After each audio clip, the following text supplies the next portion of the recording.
आज की कहानी शुरू करने से पहले आपके लिए एक मजेदार सवाल है। सोचिए और कमेंट में अपना जवाब दीजिए। ऐसा कौन सा जीव है जो बिना दिल के जिंदा रहता है?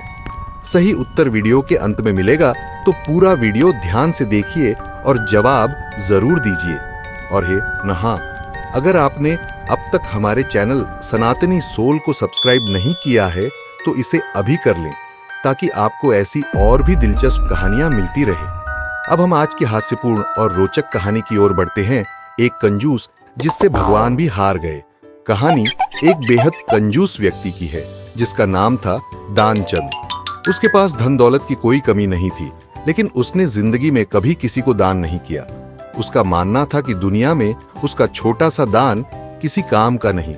उसकी पत्नी ने एक दिन कहा, अब तो बुढ़ापा आ गया है, कभी तो कुछ पुण्य का काम कर लो, कम से कम एक बार गंगा स्नान करके आओ। दानचंद ने सोचा, चलो गंगा स्नान तो कर ही आता हूं, लेकिन पंडितों को दान देने के डर से वह हमेशा इससे बचता रहा था।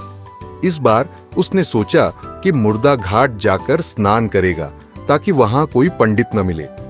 दानचंद ने गंगा नदी में डुबकी लगाई और जल्दी से बाहर निकला, लेकिन भगवान जो हर जगह मौजूद हैं, उन्होंने उसकी कंजूसी को देख लिया। भगवान ने एक पंडित का रूप धारण कर वहां प्रकट हो गए। जैसे ही दानचंद बाहर निकला, पंडित बोले, यजमान की जय हो। दानचंद तो कांप गया। उसने सोचा, ये तो हद हो गई, ये पंडित तो मुर्दा घाट पर भी आ गया। पंडित रूपी भगवान बोले, मैं संतोषी ब्राह्मण हूं और यहीं मुर्दा घाट पर रहता हूं। आज तुम आए हो तो मुझे कम से कम 1 वर्ष का इंतजाम तो करना ही पड़ेगा। दानचंद बोला, मैं 1 साल का इंतजाम नहीं कर सकता। पंडित बोले, तो 6 महीने का कर दो। दानचंद ने कहा, 6 महीने का भी नहीं। पंडित बोले, तो 3 महीने का ही कर दो। दानचंद ने मना कर दिया। अंत में पंडित बोले, तो 1 महीने का ही सही। दानचंद बोला, मैं 1 दिन का भी इंतजाम नहीं कर सकता। पंडित ने उसे एक आना दान करने का संकल्प दिलवा दिया। दानचंद ने सोचा, ये पंडित एक आने के लिए 12 किलोमीटर दूर मेरे घर थोड़ी आएगा। लेकिन जब वह घर पहुंचा तो पंडित दरवाजे पर खड़ा था। उसकी पत्नी ने दानचंद से कहा, क्या किसी पंडित को कुछ देने का वादा किया था? दानचंद ने झूठ बोलकर पंडित को टालने की कोशिश की, लेकिन पंडित ने कहा, मैं तुम्हारे घर पर ही रहूंगा जब तक तुम ठीक नहीं हो जाते। दानचंद ने सोचा, अब क्या करूं? उसने पत्नी से कहा, पंडित से कह दो कि मैं मर गया हूं। पत्नी ने पंडित से कहा कि दानचंद मर गया। पंडित बोले, अरे राम राम, जब तक अंतिम संस्कार न हो जाए हम कैसे जा सकते हैं?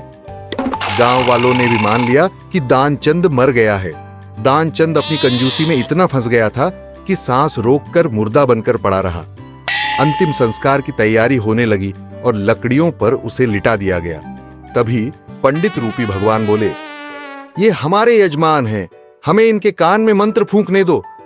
भगवान ने दानचंद के कान में कहा, मैं भगवान विष्णु हूं, मैं तुमसे नाता जोड़ने आया हूं। दानचंद ने धीरे धीरे आंखें खोली, लेकिन जब देखा कि ये पंडित हैं, उसने फिर से आंखें बंद कर लीं। भगवान ने अंत में हार मान ली और बोले, हम हार गए, हम तुमसे कुछ नहीं लेंगे, तुम ही हमसे कुछ मांग लो।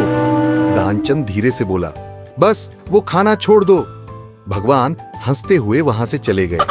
तो दोस्तों, ये थी दानचंद की विचित्र और मजेदार कहानी, जिसने अपनी कंजूसी से भगवान को भी हरा दिया।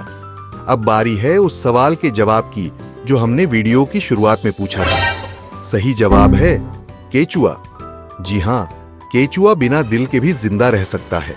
अगर आपको यह कहानी पसंद आई हो तो वीडियो को लाइक जरूर करें और ऐसी ही और भी अद्भुत और रोचक कहानियों के लिए हमारे चैनल सनातनी सोल को सब्सक्राइब करें। अपनी राय और सुझाव हमें कमेंट में बताएं। आपके कमेंट्स हमारे लिए बहुत मायने रखते हैं। धन्यवाद।